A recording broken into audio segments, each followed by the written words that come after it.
Bonjour mesdames et messieurs et bienvenue à Perspective. Je m'appelle Julian Paparella. Ce matin au Vatican, le pape François a continué ses catéchèses sur la miséricorde lors de son audience générale. Aujourd'hui, il a réfléchi sur la parabole de l'homme riche et du pauvre Lazare, en soulignant l'unité entre la pauvreté et la miséricorde. La miséricorde de Dieu envers nous est liée à notre miséricorde envers le prochain, il a dit. Ignorer le pauvre, c'est mépriser Dieu. Ainsi, il a exhorté les fidèles à se mettre en garde contre l'aridité des cœurs vis-à-vis des plus pauvres. Pour nous convertir, nous ne devons pas attendre des événements prodigieux, mais ouvrir notre cœur à la parole de Dieu, qui nous appelle à aimer Dieu et notre prochain, a-t-il affirmé.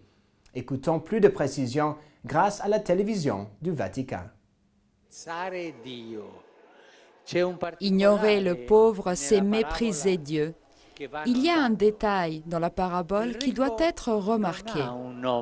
Le riche n'a pas de nom, seulement l'adjectif, le riche, tandis que le nom du pauvre est répété 5 fois.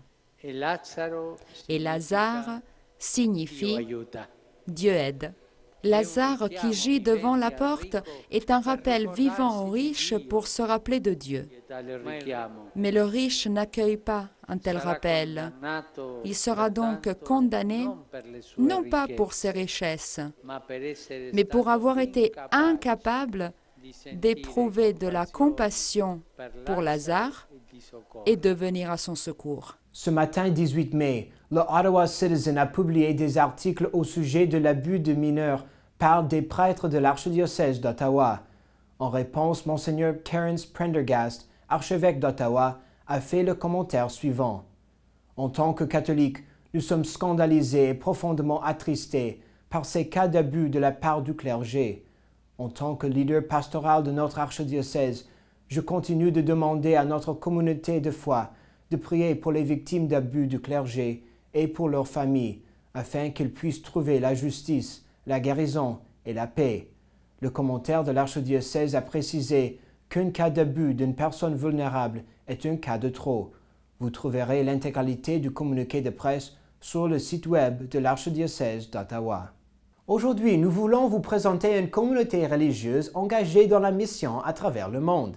Les Sœurs missionnaires de l'Immaculée Conception ont été fondées en 1902 à Montréal.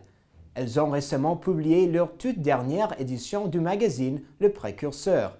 Cette nouvelle parution manifeste l'engagement mondial des Sœurs avec des articles sur leur mission en Haïti, en Roumanie, au Malawi, en Zambie et en Colombie.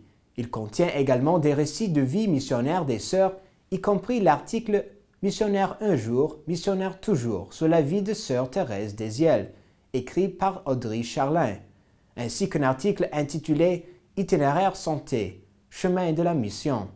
Cet article, écrit par Sœur Agathe Durand, parle de l'engagement missionnaire aujourd'hui. Il affirme en effet que le monde missionnaire est un monde en sortie. Il fallait que le pape François lance l'expression pour que nous l'adoptions dans les termes d'aujourd'hui et des parcours peut-être inusités. La mission naît d'un appel, d'une vertu très personnelle, puis en communion avec d'autres à qui l'invitation est aussi lancée. Penser mission, n'est-ce pas évoquer un ailleurs, un déplacement au-delà de ses propres frontières? Pour ceux et celles qui l'ont expérimenté, l'entrée dans la mission au sens biblique et chrétien engage à une sortie de soi-même. Fréquenter Jésus et son évangile est toujours une sortie de soi, de ses préférences et de ses habitudes pour rencontrer l'autre dans sa propre culture. Vous pouvez lire toute la revue sur le site internet des Sœurs missionnaires de l'Immaculée Conception au www.sœurs-mic.qc.ca ou en appelant au 450-663-6460. De plus, vendredi 20 mai, à 19h30, ne manquez pas l'émission Église en sortie, où Francis Denis recevra Sœur Marie-Paul Sonfaçon et Sœur Nicole Joly, et dans laquelle ils discuteront des origines de la revue ainsi que les projets à venir. Voilà, c'est tout pour aujourd'hui. Merci de nous avoir suivis et à la prochaine.